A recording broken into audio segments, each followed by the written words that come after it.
Batman Arkham Asylum was the first next-gen HD game I ever bought. It showed me the potential of licensed IP games, setting a bar of excellence that has rarely been reached. For the longest time, it remained my favorite of the Arkham series, and last October I decided to revisit it, and I had a blast with it, but time hasn't been the best to Arkham Asylum, so recently I decided to take the next step and go back to Arkham City, one of my favorite games of last gen, and to many the best game in the Arkham series. Playing both titles in close proximity to one another was pretty eye-opening for me, and in 2019 with so many great games releasing constantly, does Arkham City stand the test of time? So if you're not familiar, the first two entries in the Rocksteady Games Arkham series are penned by Batman the Animated Series writer Paul Dini, and his knowledge and respect for the character Batman shines through. The crossover from the animated series doesn't stop there though, as Mark Hamill reprises his role as the Joker, giving the best performance for that character he has in his entire career as the Clown Prince of Crime. And of course, the Batman, Kevin Conroy, is front and center. Kevin Conroy owns the role of Batman and Bruce Wayne once again for Arkham City. Playing the game for the first time in close to a decade, I was surprised by how many moments felt so familiar and memorable. I found myself smiling at a lot of the nods and references and things that I was revisiting, specifically some of the more difficult Riddler challenges that I remembered struggling through back in the day. Arkham City's story takes place shortly after the events of Arkham Asylum. Warden Quincy Sharp has recently been elected mayor of Gotham and closed off an isolated area of Old Gotham to act as a supermax prison where criminals of all kinds are thrown in to keep each other busy, little to no law enforcement. Bruce Wayne, as one of the major philanthropists of Gotham, working both as Bruce and Batman to pave the way to a better future for Gotham City, stands in opposition towards the idea of Arkham City, and at a protest outside the walls of the prison, he's arrested under the order of Arkham City director Hugo Strange. After Bruce is processed by the guards of Arkham City, Strange later reveals to Wayne that he deduced the identity of Batman through his expertise as a psychologist. Seeing both Bruce Wayne and Batman as a threat to his Protocol 10 initiative that Strange references several times as we get introduced to the game, he arranged for Bruce to be thrown into Arkham City. After his welcome into the prison and a short reunion with the Penguin, Bruce summons the Batsuit to get to work on uncovering the secrets behind the operations of Arkham City and the mysterious Protocol 10. The main throughline of the Hugo Strange plot was just as interesting and satisfying as it was the first time I experienced Arkham City. Strange is able to maintain his dominance and presence throughout the entire campaign, despite being seen a grand total of 2 times in person. As you soar through the city dealing with territory wars between Two-Face and Penguin, multiple assassinations at the hands of Deadshot, a surgical serial killer that clever fans will know exactly who it is very early on, and an uneasy alliance between Bane, countless other side quests to do, Hugo Strange makes his presence known to Batman by updating a countdown of how many hours remain until Protocol 10 begins over the Arkham City PA system. As you can see, the number of inclusions from Batman's Rogues Gallery is impressive on its own.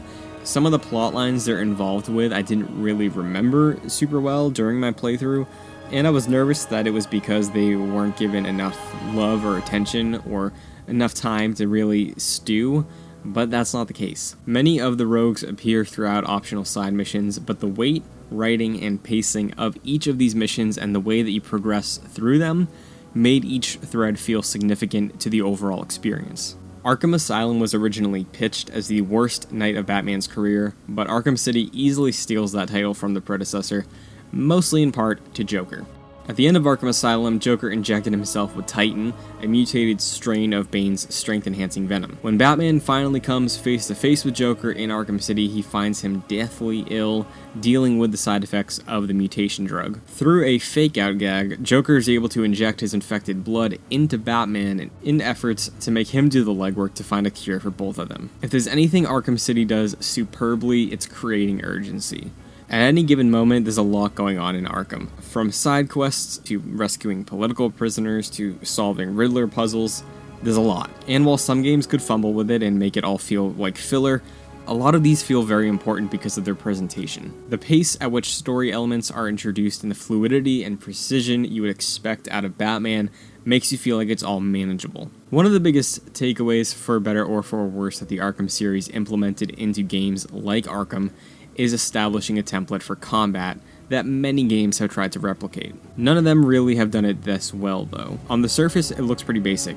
It seems like mashing square, square, square with an occasional triangle press to counter a very clearly telegraphed attack will allow you to coast through the game. Not the case though, because like much of the progression in Arkham City, loading Batman's plate with conflict as the night goes on, more and more variety gets introduced into the combat system. Eventually, you'll walk into an arena with 20 plus thugs armed with knives, bats, guns, riot shields. Some have armor, some have stun batons, and the depth of Batman's training comes out big time. Even playing on hard, a skilled player will find that the game's upgrade system gives you everything you need for whatever scenario you can encounter as Batman, and a lot of that feels great because continuous hits against your enemies will build up a counter meter, allowing you to speed up, hit more rapid attacks, be able to dodge more carefully. It's very useful, and learning the combat system as fast as you can will give you a huge advantage for some of the challenge maps and bosses throughout the story. The undeniable best test of your skill and progression and resilience as the Dark Knight though is Mr. Freeze. Forming an alliance as means to develop a cure, Freeze eventually turns on Batman to have leverage in a dispute between himself and the Joker. So the two face off in a fight in a frozen over GCPD building. To chip away at Freeze's health, you have to employ the use of one of your several gadgets you've earned at that point in the story, as well as combat maneuvers that you've upgraded. Freeze, though, in his character, is constantly analyzing your moves, adapting to ensure that once you use a technique and get a few good hits in, that's it. Can't use it again, he's prepared for it. The fight goes on long enough that you really feel the stress of desperation to finish him off with whatever you've left yourself in your arsenal. If you don't plan well, you could be scraping the bottom of the barrel and forget some of these attacks and maneuvers that you've learned. So again, learning the combat system, getting combos, is really going to go the distance to make you feel like Batman. The rest of the boss encounters in Arkham City are mostly satisfying. I won't spoil them all. One's just a cutscene, and for how much time I spent collecting the 400 Riddler trophies that he somehow had the time to place throughout this entire city.